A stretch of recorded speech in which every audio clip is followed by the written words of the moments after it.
Assalamualaikum warahmatullahi wabarakatuh. Innal hamdalillahi nahmaduhu wa nasta'inuhu wa nastahdihi wa nastaghfiruh wa natubu ilaihi wa natawakkalu alaihi wa na'udzu billahi min shururi anfusina wa sayyiati a'malina may yahdihillahu fala mudilla lahu wa may yudlil fala hadiya lahu.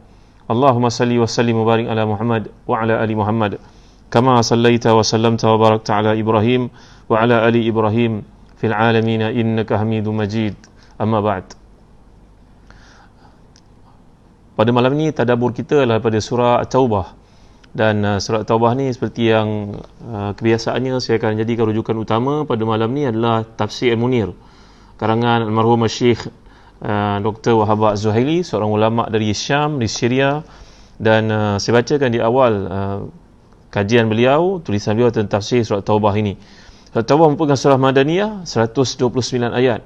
Surah ini turun ketika perang Tabuk pada tahun ke-9 Hijrah. Az-Zamakhsyari mengatakan bahawa surah ini memiliki beberapa nama, iaitu Bara'a, Taubah, Al-Muqashqishah, Al-Muba'thira, Al-Musharrida, Al-Mukhziyah, Al-Fadhiha, Al-Muthira, Al-Hafira, Al-Munakila, Al-Mudamdimah. Nama-nama surah Taubah. Dan riwayat yang sama juga disebut oleh Al-Imam As-Suyuti dalam tafsirnya Ad-Durrul Manthur. Apakah maksud taubah? Taubah ni berarti taubat, kerana semalam kita ada menceritakan sedikit tentang 3 orang sahabat Nabi yang telah pun ketinggalan, yang telah pun menguzurkan diri tanpa sebab yang kukuh sehingga menyebabkan mereka dipulaukan oleh Nabi SAW, dan kemudian taubat mereka telah pun diterima oleh Allah Subhanahu Wa Taala, dan dipanggil juga dengan nama Al-Muba'thirah, iaitu yang membukakan, membongkarkan. Al-Muqashqishah, iaitulah yang memperdebatkan. Al-Musharrida, yang menghalau. Al-Mukhziyah, yang menghina. Menghina siapa? Menghina golongan munafiqun. Al-Fadhihah, yang membuka skandal orang-orang Yahudi. Al-Muthira, Al-Hafira, Al-Munakila, Al-Mudamdimah. Mudamdimah berarti yang menurunkan, mengandungi azab, siksa. Dalamnya penuh dengan ancaman ataupun hukuman yang dijanjikan oleh Allah SWT terhadap golongan musyrikun dan juga golongan munafiqun. Jadi surah ini dinamakan taubat kerana dalam menjelaskan tentang taubat dan pengampunan untuk orang-orang beriman. Dinamakan Al-Muqashqishah kerana ia membersihkan seseorang daripada sifat nifaq. Dinamakan Muba'thirah kerana ia mengungkapkan rahsia-rahsia orang munafik, menggali dan memunculkannya. Surah dinamakan Al-Buhuth kerana ia merupakan bahasan kajian rahsia orang-orang munafik. Huzaifah mengatakan bahawa kalian menamakan surah ini dengan nama At-Taubah, padahal ia sebenarnya surah azab. Demi Allah, tidak ada seorang pun yang terkeluar daripada surah ini, semuanya diceritakan oleh surah yang mulia ini. Jadi Ibn Abbas mengatakan bahawa surah ini membongkar dan memalukan golongan munafiqun. Ia terus memburu dan membuka aib mereka, sehingga tidak ada seorang pun yang terlepas daripada ancaman-ancaman seksa dan juga apa yang digambarkan oleh Allah dalam surah Taubah ini sebagai membuka pekung, membuka perkara-perkara buruk tentang mereka. Jika surah Al-Anfal diturunkan masa perang Badar, Al-Hasyr diturunkan masa perang Bani Nadir, maka surah At-Taubah turun ketika Nabi SAW bersama para sahabat pergi ke perang Tabuk. Perang dengan tujuan untuk menakut-nakutkan golongan Rom dari menjajah sebenarnya tanah Arab. Jadi Ibn Abbas mengatakan bahawa aku bertanya kepada Ali, mengapa tidak dituliskan Bismillahirrahmanirrahim di awal surah Bara'ah? Dia menjawab, kerana Bismillahirrahmanirrahim mengandungi sebutan tentang rahmat Allah SWT, sedangkan Al-Bara'ah ni merupakan permulaannya menceritakan tentang azab, hukuman, ancaman yang dikenakan oleh Allah terhadap golongan munafiqun, golongan musyrikun. Maka tidak sesuai langsung untuk bertemunya di antara rahmat dan juga ancaman. Jadi tuan-tuan yang hati dan dikasihi sekalian, kata Sufyan bin Uyainah pula bahawa tidak ditulis pada awal surah ini basmalah, kerana basmalah itu bererti rahmat. Jadi ia menjamin keamanan untuk pembacanya. Sedangkan surah ini turun tentang sifat orang munafik dan juga pedang.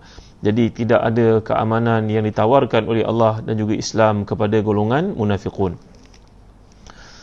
Al-Qurtubi pula mengatakan bahawa pendapat ini lebih benar, tidak dituliskan basmalah di awal surah ini kerana memang Jibril tidak mewahyukannya untuk surah, sehingga para sahabat tidak menuliskannya dalam mushaf mengikut perintah Amirul Mukminin pada masa itu, iaitu Uthman bin Affan, seperti disebut oleh Tirmizi. Jadi Al-Imam Tirmizi meriwayatkan hadis bahawasanya Amirul Mukminin Uthman bin Affan ketika membuat duplikasi kepada Al-Quran itu untuk diedarkan ke semua aqtar, ke semua daerah orang-orang Islam, maka Sayyidina Uthman bin Affan tidak menulis bismillah pada awal surah Bara'ah, surah Taubah ini sebagai mengikuti Nabi Muhammad sallallahu alaihi wasallam punya perintah. Jadi tuan-tuan dan rahmati dan dikasihi sekalian, ini adalah satu mukadimah untuk surah At-Taubah. Cuba kita lihat bersama. Bara'atum minallahi wa rasulihi ila alladhina ahadtum minal musyrikin فسيحوا في الأرض 4 أشهر واعلموا أنكم غير معجز الله وأن الله مخزي الكافرين وأذان من الله ورسوله إلى الناس يوم الحج الأكبر أن الله بريء من المشركين ورسوله فإن تبتم فهو خير لكم وإن توليتم فاعلموا أنكم غير معجز الله وبشر الذين كفروا بعذاب أليم. صدق الله العظيم. Inilah pernyataan pemutusan perhubungan daripada Allah dan Rasulnya kepada orang-orang musyrikin yang kaum muslimin telah pun mengadakan perjanjian dengan mereka. Maka berjalanlah kamu, wahai kaum musyrikin, di muka bumi hanyalah selama 4 bulan, dan ketahuilah sesungguhnya kamu tidak akan dapat melemahkan Allah, dan sesungguhnya Allah menghina orang-orang kafir. Dan inilah satu pemakluman daripada Allah dan Rasulnya kepada kaum manusia, umat manusia keseluruhannya tentang Haji Akbar, bahawa sesungguhnya Allah dan Rasulnya berlepas diri dari golongan musyrikun. Kemudian jika kaum musyrikun bertaubat, maka bertaubat itu lebih baik bagi mereka, dan jika kamu berpaling, maka tahuilah bahawa sesungguhnya kamu tidak dapat lemahkan Allah, dan beritakanlah kepada orang-orang kafir bahawa mereka akan mendapat siksa yang pedih. Ini merupakan satu permulaan bagi surah Taubah, satu ancaman daripada Allah SWT terhadap golongan musyrikun. Siapakah musyrikun dimaksudkan? Musyrikun orang Arab yang berada di Mekah pada masa itu, yang merasakan diri mereka mengikut syariat Nabi Ibrahim AS. Padahal mereka telah pun meninggalkan syariat Nabi Ibrahim, dan mereka melakukan berbagai-bagai perkara tambahan, perkara-perkara mereka fikirkan sesuai untuk akal, pandangan peribadi, syahwat mereka. Maka bila Allah SWT menurunkan ayat ini kepada Nabi Muhammad sallallahu alaihi wasallam sebagai satu amaran kepada musyrikun, bahawa mereka diberi masa 4 bulan saja untuk beriman kepada Allah SWT. Ayat ini kalau kita fahami dalam konteks semasa, tuan-tuan, ada sedikit kekeliruan di sini, sedikit complication, iaitulah bila seseorang kita menyangkakan dia merupakan satu perisytiharan perang kepada orang-orang kafir. Sebenarnya ayat ini turun berikutan sikap orang-orang Arab yang ada di Mekah yang mendakwa mereka mengikut syariat Nabi Muhammad SAW. Padahal mereka hum fi wadin wal Islam wadin akhar. Mereka menyangkakan mereka mengikut syariat Nabi Ibrahim, padahal mereka tidak mengikutinya langsung. Maka Allah SWT memberi kepada mereka amaran bahawa bukan itu yang dimaksudkan syariat Nabi Ibrahim. Syariat Nabi Ibrahim adalah syariat Nabi Muhammad SAW. Justru kami memberi peluang kepadamu, wahai orang-orang musyrikin yang ada di Mekah, selama 4 bulan untuk kamu masuk Islam. Selepas itu kalau kamu tidak masuk Islam, maka ancaman perang ini dikenakan kepadamu. Dia satu benda yang fair, tuan-tuan, kerana orang-orang Arab mengatakan mereka mengikut syariat Nabi Ibrahim. Sekarang bila datang Muhammad bawa syariat yang benar, iaitu syariat Nabi Ibrahim yang asal, yang belum dipinda itu, dengan wahyu daripada Allah SWT sebagai Nabi terakhir untuk umat, maka golongan musyrikun Arab menolak, mengatakan kami ikut syariat Nabi Ibrahim. Siapa yang lebih betul? Kamu ke ataupun Nabi Muhammad SAW? Maka kalau kamu tidak betul dengan segala pembinaan yang telah kamu lakukan, sebahagian pada kamu membunuh anak-anak perempuan, wa idza busyira ahaduhum bil untha dhalla wajhuhu muswaddan wa huwa kadhim. Ada pula yang tawaf dengan keadaan berbogil, tidak pakai apa-apa, telanjang bulat. Apakah ini syariat Nabi Ibrahim? Maka tentulah Mekah tidak sesuai untuk dilakukan perkara-perkara sedemikian yang cocok dengan hawa nafsu kamu, syahwat kamu. Walau ittaba'al haqqu ahwa'ahum la fasadatis samawati wal ardu wa man fihin. Kalaulah mengikut Islam ini kena ikut syahwat kamu, maka akan rosak, binasa langit dan bumi dan apa-apa yang ada antara keduanya. Maka tuan-tuan yang dimuliakan Allah sekalian, dalam surah Taubah ini Allah SWT memberikan peringatan kepada golongan musyrikun Arab agar masuk syariat Nabi Muhammad sallallahu alaihi wasallam. Jadi tuan-tuan yang dimuliakan Allah sekalian, dan dalam surah Taubah ini membongkarkan segala kejahatan kaum munafiqun. Dan semalam kita ada ceritakan tentang berkaitan dengan 3 orang sahabat Nabi sallallahu alaihi wasallam yang tidak mengikuti, tidak menyertai peperangan Tabuk bersama dengan Rasulullah SAW, sehingga Allah SWT menurunkan ayat untuk mereka. A'udzubillahi minasyaitanirrajim. wa 'ala thalathati alladhina khulifu hatta idza dhaqat 'alaihimul ardu bima rahubat wa dhaqat 'alaihim anfusuhum wa dhannu an la malja'a min Allah ilaihi thumma taba 'alaihim liyatubu innallaha huwa tawwabur rahim. Dan terhadap 3 orang yang ditangguhkan permintaan Allah mereka sehingga menjadi bumi itu sempit bagi mereka, padahal bumi itu luas, dan jiwa mereka pun menjadi sempit terasa oleh mereka, serta mereka telah mengetahui bahawa tiada tempat lari dari seksa Allah SWT melainkan kepadanya sahaja. Kemudian Allah menerima taubat mereka agar mereka tetap dalam taubatnya. Sungguhnya Allah yang maha penerima taubat lagi maha penyayang. 3 orang yang maksudkan itu telah kita huraikan semalam: Ka'ab bin Malik, Hilal bin Umayyah dan juga Murarah bin Ar-Rabi'. Jadi mereka ni tuan-tuan dimuliakan Allah telah pun ketinggalan daripada perang Tabuk. Dalam keadaan Ka'ab bin Malik lah yang paling banyak menceritakan pengalaman pahit itu. Beliau berkata, aku merupakan orang yang paling muda di kalangan 3 orang yang tidak turut serta dalam perang Tabuk, dan bersama-sama kami dengan 80 lebih golongan munafiqun yang bila Nabi pulang ke Madinah telah pun beri kepada Nabi berbagai-bagai alasan, dan semuanya dimaafkan oleh Nabi SAW. Tetapi bila tiba pada kami menceritakan perkara yang benar, maka Nabi SAW telah mengatakan, tunggu dulu, amma hadha faqad sadaq, maka tunggulah hatta yaqdiyallahu fika, sehingga Allah membuat keputusan terhadap kamu ini. Jadi Ka'ab bin Malik ni bila pulang ke rumahnya, adik-beradiknya, kawan keluarganya daripada Bani Salimah berkata, hai Ka'ab, kan ke ramai yang tidak turut serta dalam perang Tabuk? Bukankah mereka telah memberikan alasan kepada Nabi? Bukankah Nabi telah terima alasan-alasan mereka? Kenapa engkau tidak ikut macam mereka? Kalau engkau berikan apa-apa alasan itu, Nabi akan meminta ampun kepada Allah untukmu. Yastaghfir laka Rasulullah. Seperti mana Rasulullah mohon istighfar untuk golongan yang tidak pergi yang lain, yang 80 lebih orang itu. Maka Ka'ab pun hampir-hampir berundur dan menyatakan alasan kepada Nabi SAW, walaupun pada peringkat awal dia bercakap dengan benar. Tapi bila ditanyakan kepada orang kelilingnya, ada tak selain aku yang telah berkata benar dan dihukum oleh Nabi sepertiku? Mereka menjawab, ya, ada 2 orang. Seorang bernama Hilal bin Abi Umayyah dan seorang bernama Mararah bin Ar-Rabi'.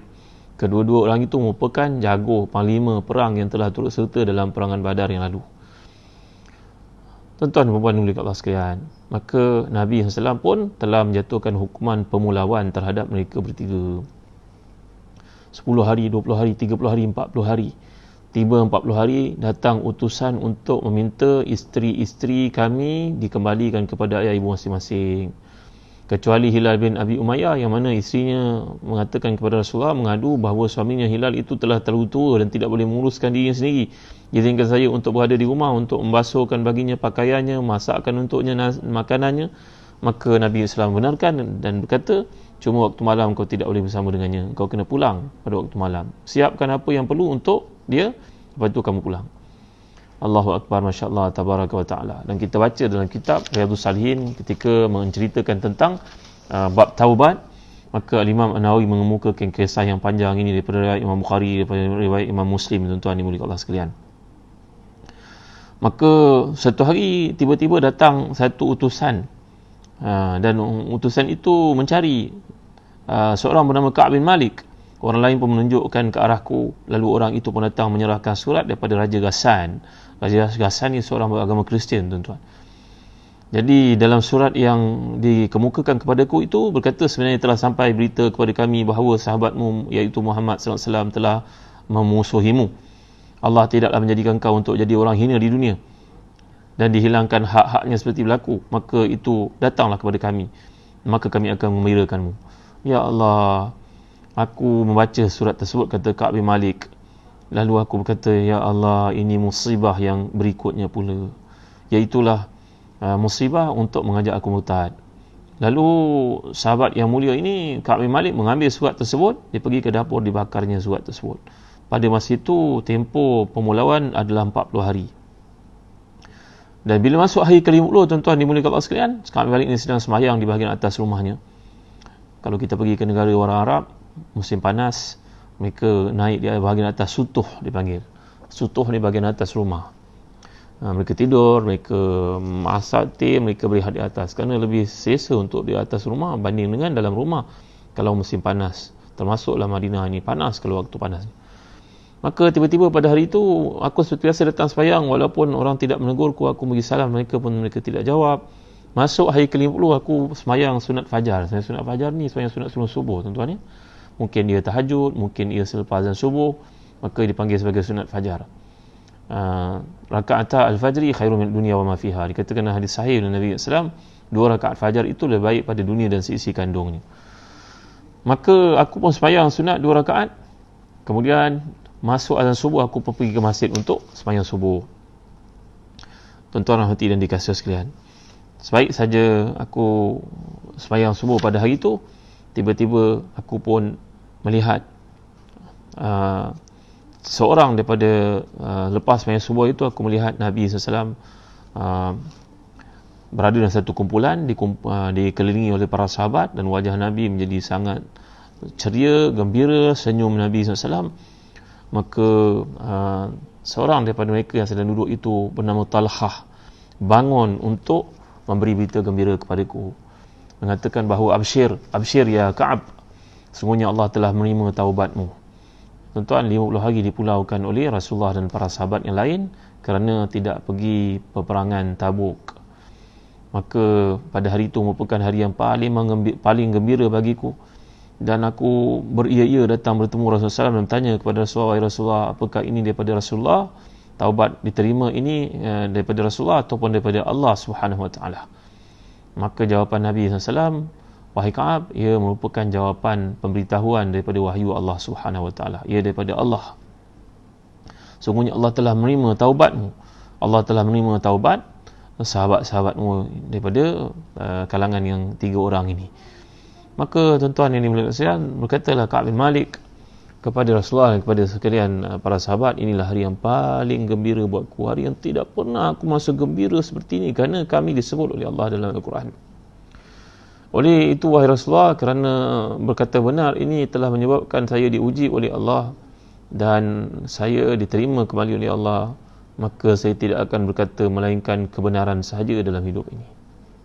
Tuan-tuan ya, Ka'ab bin Malik berkata, oleh kerana saya berkata benar dan kata benar ini menyebabkan saya dihukum oleh Allah, dan kata benar ini juga Allah menerima taubat saya, maka saya tidak akan berkata dalam hidup ini melainkan kebenaran. Dan Allah turunkan ayat, "Ya ayyuhalladzina amanu taqullaha wa kunu ma'as sadiqin."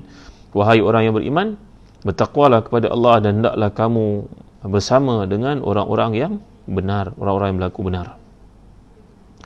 Jadi Allah telah menerima taubat ketiga orang ini, yang digambarkan ala thalathati alladhina khulifu hatta idza dhaqat alaihimul ardu bima rahubat wa dhaqat alaihim anfusuhum wa dhannu an la malja'a minallahi illa ilaih thumma taba alaihim liyatubu innallaha huwat tawwabur rahim. Dan terhadap 3 orang yang ditangguhkan taubat mereka sehingga bila bumi menjadi sempit bagi mereka sedangkan bumi itu luas, dan hati mereka menjadi sempit kerana pemulawan hukuman dilakukan Rasulullah dan orang Islam terhadap mereka, maka mereka pun telah mengetahui bahawa tiada tempat lari dari siksa Allah melainkan kepadanya. Tuan-tuan, ini dalam Islam dipanggil la malja'a minallahi illa ilaihi, la mafarra minallahi illa ilaihi. Dalam apa jua kehidupan kita, kesusahan yang berlaku, kita mesti kembali pada Allah, kerana tiada tempat lain untuk kembali melainkan kepada Allah. Tuan, mana kita nak lagi tuan-tuan? Dalam suasana pandemik wabak yang berlaku sekarang, mana lagi agaknya? Boleh tuan-tuan beritahu saya ke mana tuan-tuan nak pergi? Kat Amerika pun meningkat penyakit pada hari ini. Tuan-tuan nak pergi ke Eropah tak terima tuan-tuan. Tuan-tuan nak pergi ke mana? Ke Saudi pun tak terima tuan-tuan. Maka inilah yang dikatakan oleh Allah, la malja'a minallahi ilaihi, la mafarra minallahi illa ilaihi. Tidak ada tempat lagi melainkan kepada Allah sahaja. Maka kembalilah kita kepada Allah, bertaubatlah kita kepada Allah. Dalam surat Taubah ini, antara intinya, antara tulang belakangnya, antara backbone-nya adalah penceritaan tentang taubat para sahabat. Walaupun para sahabat ni sebaik-baik generasi yang tidak akan lahir lagi di bumi orang yang hebat dan saleh seperti mereka, tidak ada siapa yang dapat menandingi kesungguhan mereka dan keimanan pada Allah, tetapi mereka juga melakukan kesalahan mereka mengetahui Allah SWT menerima taubat mereka. Tuan-tuan dimuliakan Allah sekalian, ketika berada di Mekah satu masa dahulu, di Madinah menaikkan umrah, saya mendengar satu kuliah disampaikan oleh seorang tuan guru. Mungkin saya pernah cerita peristiwa ini kepada tuan-tuan, iaitu ada seorang Arab yang sangat kaya, anak-anaknya semua perempuan kecuali seorang saja lelaki. Maka yang lelaki ni dihantar pergi ke Amerika untuk belajar bisnes. Dia kata, Muhammad, ayah hantar pergi ke Amerika, belajarlah bisnes, balik besok boleh take over bisnes saya. Maka Muhammad pun pergilah ke Amerika. Di Amerika, Muhammad duduk, diceritakan oleh Syekh ini dalam Masjid Nabawi, dalam kuliah disampaikan tentang taubat. Maka pemuda bernama Muhammad ini sampai di Amerika, dia mengalami culture shock. Kerana kehidupan di Amerika itu serba mewah, senang, jauh daripada ayah ibu, tak ada kekangan agama, apa nak buat pun boleh. Muhammad diberikan segala kemewahan, rumahnya, keretanya. Maka lama-kelamaan Muhammad pun budak-muda, terikutlah dengan kawan-kawannya, pergilah ke kelab malam. Pergi beberapa ketika, tertariklah dengan seorang perempuan penghibur di kelab malam itu. Perempuan itu pula kebetulan seorang Arab, pelarian politik dari Lebanon ke Amerika. Maka perempuan gadis yang cukup cantik pada pandangan Muhammad itu berjaya memikat hatinya. Akhirnya Muhammad pun terpedaya dengan perempuan tersebut. Perempuan itu pun datang duduk di rumahnya, berkelakuan macam suami isteri tanpa pengetahuan ayah ibu Muhammad yang berada di Saudi. Tuan-tuan dimuliakan Allah sekalian, maka perempuan ini lama kelamaan menunjuk Muhammad, semua benda baik pada Muhammad, kecuali satu je aku tak suka pada engkau Muhammad. Apa dia? Wahai temanku, aku tak sukalah Muhammad, nama engkau Muhammad. Perempuan ini Kristian rupanya. Orang Lebanon 50% lebih adalah orang Kristian. Maka si perempuan ini menunjuk Muhammad untuk menukar namanya jadi Edward. Tuan-tuan dimuliakan, Muhammad pun terikutlah dengan perempuan ini. Duduk mereka di rumah bersama-sama.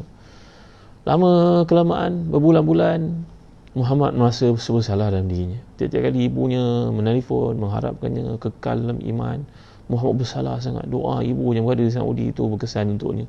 Sehinggalah satu hari selepas berbulan-bulan bersama dengan perempuan ini, Muhammad masih resah, gelisah. Bangkitlah semayang untuk sekian lama selepas tak semayang, tuan.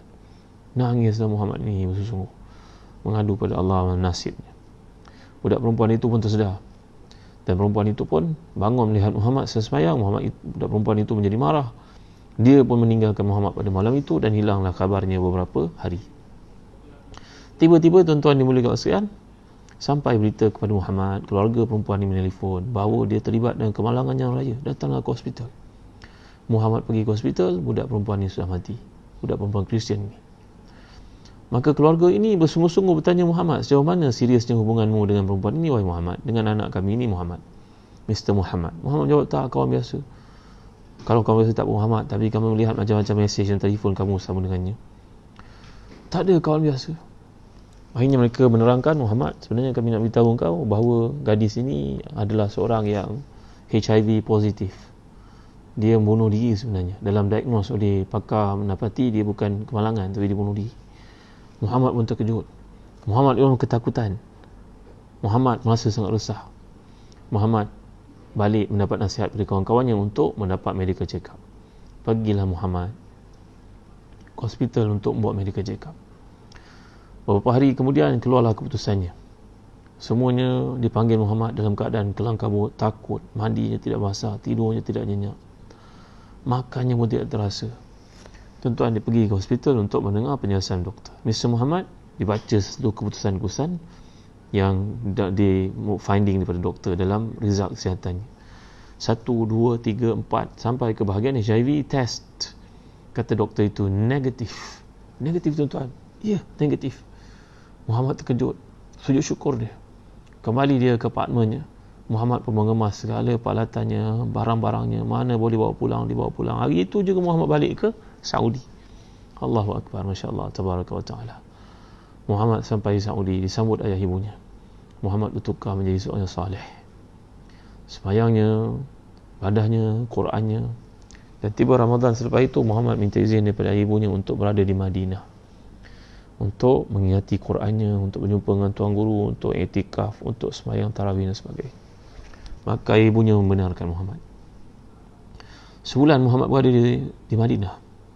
Habis sebulan masuk Syawal, Muhammad pulang ke pangkuan ibu ayahnya. Seperti biasa, Muhammad bangun malam tahajud. Abang-abang iparnya, kakak-kakaknya melihat, Masya Allah, transformasi yang berlaku pada Muhammad. Dahulu di Saudi tidak baik, tapi pergi ke Amerika menjadi baik Muhammad. Masya Allah, peliknya Muhammad. Muhammad adik kami, Masya Allah. Muhammad tahajud. Sehinggalah pada satu ketika, seperti biasa, ayahnya bangun malam dan ayah ibunya menghidu bau yang sangat harum. Ayah ibunya menyangkakan Muhammad membeli pewangi yang sangat hebat dari Madinah. Mereka mendapati bau yang sangat harum. Menjelang subuh, ayahnya mengejutnya untuk ke masjid seperti biasa, berjemaah di masjid. Alangkah terkejut mereka mendapati Muhammad sudah meninggal dunia dalam sujudnya. Ya ayatuhan nafsul mutmainnah, irji'i ila rabbiki radiyatan mardiyah, fadkhuli fi ibadi wadkhuli jannati. Wahai jiwa yang tenang, kembalilah kepada Tuhan kamu dengan keridhaan yang diridai. Masuklah di kalangan hamba-Ku, masuklah di kalangan orang yang diridai oleh Allah. Muhammad melakukan dosa, benar. Semua kita melakukan dosa, tuan-tuan. Tapi tahu tak kita bahawa kita memiliki Tuhan yang menerima taubat? Semalam kita belajar tentang rukun taubat. Ayo tuan-tuan, meninggalkan taubat daripada dosa itu satu dosa yang baru. La kabirata ma taubah wala la kabirata ma istighfar wala saghirata ma israr.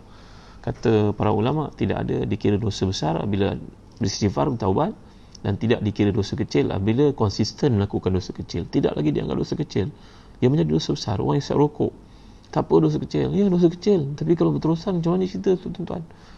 Kalau ada orang mengatakan dosa kecil, kebanyakan ulama telah memfatwakannya sebagai haram. Hari ini kita duduk kat rumah, tak dapat nak keluar, berhentilah isap rokok, yang isap rokok, yang isap vape sebagainya, berhenti. Tak ada baiknya tuan-tuan dimuliakan Allah sekalian. Jadi Muhammad meninggal dunia dan meninggalkan jurnal, diary, tulisan menceritakan pengalamannya di Amerika. Ibunya baca, menangis ibunya. Tahulah ibunya bahawa Muhammad ini terlanjur dan dia bertaubat kepada Allah. Ditulis nota itu supaya ayah ibunya mengampunkan dia. Rupanya kita ni, saya pernah ajar pada tuan-tuan, kalau kita mengalami kesusahan dalam hidup, banyak melakukan dosa, kita bertaubat, kita takut kembali pada dosa, ada doa yang diajar Nabi SAW. Iaitulah doa, Allahumma ahyini ma kanatil hayatu khairan li, wa tawaffani in kanatil wafatu khairan li, waj'al hayata ziyaratan li fi kulli khair, waj'al mauta rahatan li min kulli syarr. Ya Allah, hidupkan aku selagi kehidupan itu baik untukku. Matikan aku kalau kematian itu yang terbaik buat aku. Jadikanlah kehidupan ini sebab bertambah-tambahnya amal salihku, dan jadikan kematian itu sebab untuk aku berhenti melakukan dosa.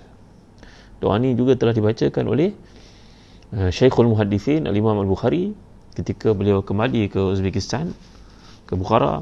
Lalu beliau mendapati dirinya sentiasa diperangi, dimusuhi oleh orang Islam yang dengki kepadanya. Juga orang-orang berilmu sepertinya yang dengki kepadanya kerana pengaruhnya, namanya yang hebat, kemasyhurannya, maka orang masih dengki. Maka Imam Bukhari berdoa dengan doa ini. Dan doa ini juga dibacakan oleh kisah Muhammad yang telah pun saya dengar dalam Masjid Nabawi disampaikan oleh seorang syekh. Dan kita juga boleh membacakan doa ini kalau kita mengalami penyakit ataupun seorang daripada keluarga kita sakit. Kita takut dengan penyakit itu kita tak mampu bertahan, kita tak mampu untuk menjaganya, kita tak mampu untuk memberikan khidmat yang terbaik untuknya. Maka tuan-tuan yang dimuliakan saya, nanti insya-Allah ada peluang saya akan bawakan doa ini, postkan doa ini untuk dihafal tuan-tuan.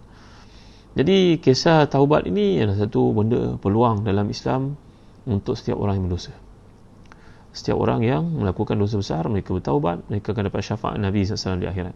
Saya pernah cerita kepada tuan-tuan tentang syafaatul uzma ni dalam beberapa siri yang lepas, tuan-tuan rujuk. Jadi kita telah pelajari dalam surat Taubah ni kisah sahabat Nabi, golongan yang terbaik untuk kita contohi, untuk kita ceritakan kepada anak-anak. Ceritakanlah cerita-cerita seperti ini untuk anak-anak kita sebelum mereka tidur.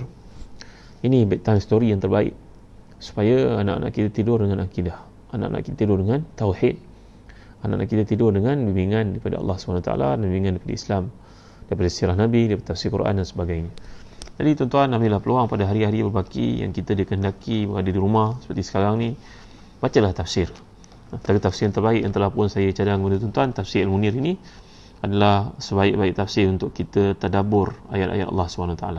Kerana setiap kali kita baca satu surah ini, tiba di bahagian akhirnya, Al-Imam Syekh Dr. Wahab Zali akan bawa satu bab namanya Fiqh Kehidupan dan Hukum Hakam. Bahagian ini yang penting, yang menarik daripada tafsir Munir, kerana ia menjabatkan kita dengan kalam Tuhan, memberi kepada kita poin-poin bagaimana nak mengamalkan ayat-ayat tersebut dalam kehidupan, agar tidak dirasakan ayat itu turun 1400 tahun dan tidak ada kena-mena dengan aku pada ini. Ini satu kesalahan dan satu jenayah dalam baca Al-Quran tuan-tuan. bila kita merasakan Al-Quran itu tidak berkaitan dengan hidup kita. Afatu'minuna bi ba'dil kitab wa takfuruna bi ba'd? Apakah kamu beriman dengan sebahagian daripada Al-Quran yang kamu rasakan secocok dengan kehidupan kamu, keperluan kamu, syahwat kamu? Sebahagian yang lain kamu abaikan kerana kamu mengatakan dia tidak kena mendengarku. Ini yang rugi, tuan-tuan. Jadi mudah-mudahan pada hari-hari berbaki daripada waktu kita dikehendaki mengurangkan pergerakan, berada kat rumah, bacalah tafsir, tuan-tuan. Jangan tidur pada satu malam, melainkan kita ajak keluarga kita untuk sama-sama menghayati tafsir. Ini namanya tadabbur. Kita tidak memiliki kefahaman bahasa Arab yang tinggi macam ulama-ulama. Kita perlu kepada bahan-bahan seperti ini untuk membantu memberi kefahaman yang lebih jelas terhadap apa yang sedang dibincangkan. Jadi yang terakhir sekali, tuan-tuan, pada malam ni, marilah sama kita bertaubat kepada Allah Ta'ala. Astaghfirullah, astaghfirullah, astaghfirullah. Ni guru saya berkata, tengok jari kita ni. 1, 2, 3, 4. 4 kan? 5, 6, 7, 8. 1, 2, 3, 4, 5, 6, 7, 8. 8 ni kalau kali dengan 4 jadi 32. 8 ni 4, 8. 12, 16 kan? 20, 24 kan? 28, 32 kan? Ada 4 ruas ni kan? 32 campur dengan 3, 1, 2, 3 jadi 35. Kita ulang 2 kali 70. Itulah nilai paling sedikit untuk istighfar seperti yang Nabi ajar kita baca dalam Riyadhus Salihin. Semalam saya bacakan hadis berkaitan taubat. Jadi kalau 70 minimum, cuba kita biasakan lebih daripada 70. Berapa lama sangat, tuan-tuan? Tak lama, tuan-tuan. Bagi kita yang rasa susah nak tidur pada waktu malam, jangan lupa baca doa yang Nabi ajar kepada kita. Kalau kamu rasa beban, stres seharian, Nabi mengajar kepada Fatimah radhiyallahu anha ketika beliau datang berjumpa dengan Rasulullah untuk minta pembantu di rumah. Maka Rasulullah mengajar Fatimah untuk membaca Subhanallah 33, Alhamdulillah 33, Allahu Akbar 33, dan disempurnakan dengan La ilaha illallah wahdahu la syarikalah, lahul mulku wa lahul hamd wa huwa ala kulli syai'in qadir. Jadi 100, 33, 33, 33, 99 campur La ilaha illallah wahdahu la syarikalah, lahul mulku wa lahul hamd wa huwa ala kulli syai'in qadir 100. InsyaAllah semua beban yang akan kamu lalui dalam hidup ini menjadi ringan, kata Nabi SAW kepada putrinya tercinta Fatimah Zahra. Jadi mudah-mudahan Allah beri kepada kita keberkatan, beri kepada kita kekuatan mengalami hari yang susah ini. Semua orang susah, tuan. Kita nak kata kita susah, ada orang lebih susah daripada kita. Gelandangan yang tak ada tempat tidur malam, tak ada makanan, duitnya tak ada. Doktor, walaupun doktor ni orang yang mulia, tapi berkorban juga untuk orang-orang di hospital yang sakit. Nurse, askar polis, berhujan, berpanas, berribut. Jadi tuan-tuan, kita mohon kepada Allah supaya Allah mengeluarkan kita daripada kesusahan yang berlaku sekarang. Mari sama kita berdoa kepada Allah Ta'ala. Mudah-mudahan pada malam ini Allah makbulkannya. Alhamdulillah Rabbil Alamin, wassalatu wassalamu ala asyrafil anbiya'i wal mursalin sayyidina Muhammadin wa ala alihi wa sahbihi ajma'in. Allahumma ighfir lana dhunubana wa liwalidina warhamhum kama rabbawna shighara wa li jami'i masyayikhina wa li jami'i ashabil huquq alaina wa li jami'il mu'minina wal mu'minat المسلمين والمسلمات الأحياء منهم والأموات برحمتك يا أرحم الراحمين. اللهم أعنا على ذكرك وشكرك وحسن عبادتك. اللهم اغفر لنا ذنوبنا كلها دقها وجلها وأولها وآخرها وعلانيتها وسرها. اللهم إنا نعوذ بك من جهد البلاء ودرك الشقاء وسوء القضاء وشماتة الأعداء. Ya Allah, selamatkan kami daripada beratnya bala, selamatkan kami dari penyakit-penyakit bahaya, selamatkan kami dari musibah yang zahir dan juga yang batin. Ya Allah, buat kami, keluarga kami, orang yang kami sayangi, sahabat handai kami, sekalian orang Islam, sekalian orang baik pada kami, sekalian orang buat salah pada kami. Ya Allah, juga kepada pemimpin kami, bantulah mereka untuk memandu kami, membimbing kami kepada ketaatan kepadamu. Jadikanlah orang kira mereka ikhlas untuk membantu mereka, menasihatkan mereka, menunjukkan mereka jalan yang betul. Ya Allah, Allahumma kfina bihalalika an haramik wa aghnina bifadlika amman siwak. Ya Allah, cukupkan kami dengan yang halal dan mencari yang haram. Kaya kami dengan minta kepadamu, bukan kepada selainmu. Ya Allah, Rabbana atina fid dunya hasanah wa fil akhirati hasanah wa qina adzabannar. Tahassalna bi zil izzati wal jabarut wa atasamna bi rabbil malakut wa tawakkalna al hayy alladhi la yamut.